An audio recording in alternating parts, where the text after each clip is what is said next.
السلام علیکم دوستو، آج ہم آپ کو دو بیوقوف شہزادوں کا ایک دلچسپ قصہ سنائیں گے۔ تو چلیے بغیر کسی دیر کے کہانی شروع کرتے ہیں۔ بہت عرصہ پہلے کی بات ہے کہ کسی ملک پر ایک بادشاہ حکومت کرتا تھا۔ اس بادشاہ کے دو بیٹے تھے اور دونوں ہی بیوقوف تھے۔ بادشاہ کا ایک وزیر بھی تھا جو بہت سمجھدار اور نہایت ایماندار تھا۔ اس لیے بادشاہ کوئی بھی کام کرنے سے پہلے اپنے اس وزیر سے مشورہ ضرور لیتا تھا۔ یہ دیکھ کر دونوں شہزادے دل ہی دل میں وزیر سے حسد کرتے تھے۔ ایک دن دونوں شہزادے اپنی ماں کے پاس گئے اور اسے بھی وزیر کے خلاف بھڑکایا۔ تو ملکہ نے بادشاہ سے کہا کہ آپ ہمیشہ اپنے وزیر کے اشاروں پر چلتے ہیں، ایسا نہ ہو کہ لینے کے دینے پڑ جائیں۔ کبھی شہزادوں سے بھی مشورہ کر لیا کریں، وہ اتنے بیوقوف نہیں جتنا آپ انہیں سمجھتے ہیں۔ آپ اپنے کاموں میں ان سے بھی ضرور مشورہ کیا کریں، ورنہ ان بیچاروں کا دل ٹوٹ جائے گا۔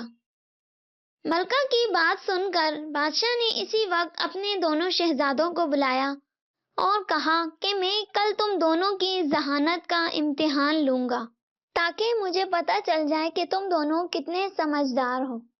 اس پر بڑے شہزادے نے کہا کہ ابا جان، آپ ہمیشہ ہمارا امتحان ہی لیتے رہتے ہیں، کبھی اپنے وزیر کا بھی امتحان لیجئے۔ شہزادے کی بات سن کر بادشاہ نے کہا، دیکھو تم دونوں اپنی عقل، علم اور تجربے میں وزیر کی برابری نہیں کر سکتے۔ خیر، اگر تمہاری یہی ضد ہے تو کل تمہارے ساتھ وزیر کا بھی امتحان لیا جائے گا، لیکن شرط یہ ہے کہ اگر تم دونوں امتحان میں ناکام ہو گئے تو تمہیں نہ صرف وزیر سے معافی مانگنی ہوگی بلکہ اسے اپنا استاد بھی ماننا پڑے گا۔ بادشاہ کی بات پر دونوں شہزادے راضی ہو گئے۔ اگلے دن بادشاہ دونوں شہزادوں اور وزیر کو لے کر دور جنگل میں ایک ایسی جگہ چلا گیا جہاں مٹی کا ایک بہت بڑا ڈھیر پڑا ہوا تھا۔ بادشاہ نے دونوں شہزادوں سے کہا کہ میں چاہتا ہوں تم اس مٹی کو سونے میں بدل ڈالو، یعنی کوئی ایسی تدبیر کرو کہ جس سے اس مٹی کے ذریعے ڈھیر ساری دولت بنا سکو۔ بادشاہ کی بات سن کر شہزادے حیران ہو کر بادشاہ کی طرف دیکھنے لگے۔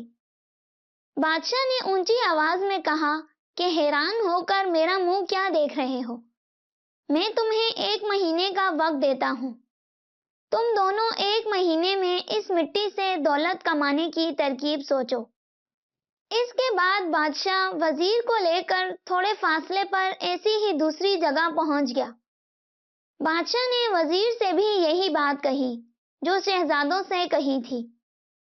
وزیر نے بڑے ادب سے کہا کہ جیسا آپ کا حکم حضور۔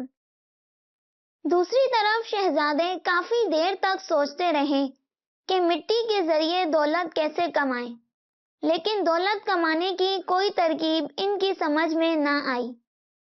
دن پر دن گزرتے گئے۔ 2 ہفتے گزر جانے کے بعد وہ دونوں گھبرانے لگے۔ پھر انہوں نے سوچا کہ ضرور اس مٹی کے اندر کوئی خزانہ وغیرہ دفن ہوگا۔ یہ سوچ کر انہوں نے زمین کو کھودنا شروع کر دیا، لیکن 50-60 فٹ گہرائی کے بعد بھی ان کو خزانہ نہیں ملا۔ ان کی سمجھ میں کچھ نہیں آ رہا تھا۔ آخر کار وہ ہمت ہار کر ہاتھ پر ہاتھ رکھ کر بیٹھ گئے۔ 1 مہینے بعد جب بادشاہ وہاں پہنچا تو اس نے دیکھا کہ دونوں شہزادے سر جھکائے بیٹھے تھے۔ بادشاہ کو دیکھتے ہی وہ کھڑے ہوئے اور اپنی ناکامی کا اعتراف کر لیا۔ اس کے بعد بادشاہ اپنے دونوں شہزادوں کو لے کر اس جگہ پر پہنچ گیا جہاں وہ وزیر کو چھوڑ کر گیا تھا۔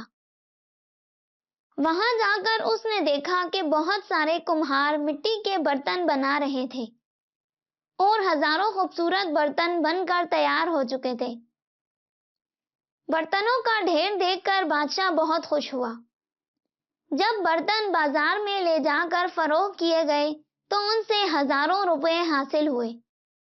برتنوں کو فروخت کر کے حاصل ہونے والی رقم شہزادوں کے سامنے رکھتے ہوئے بادشاہ نے ان سے کہا، کیا تمہیں اب بھی وزیر کی عقل مندی پر شک ہے؟ بادشاہ کی بات سن کر شہزادے، جو پہلے ہی اپنی بیوقوفی پر بڑے شرمسار تھے، مزید شرمندہ ہو گئے۔ انہوں نے فوراً وزیر سے معافی مانگی اور پھر اسے اپنا استاد مان لیا۔ دوستو، آپ کو یہ کہانی کیسی لگی کامنٹ سیکشن میں ضرور بتائیے گا۔ ملتے ہیں نیکسٹ ویڈیو میں، تب تک کے لیے اللہ حافظ۔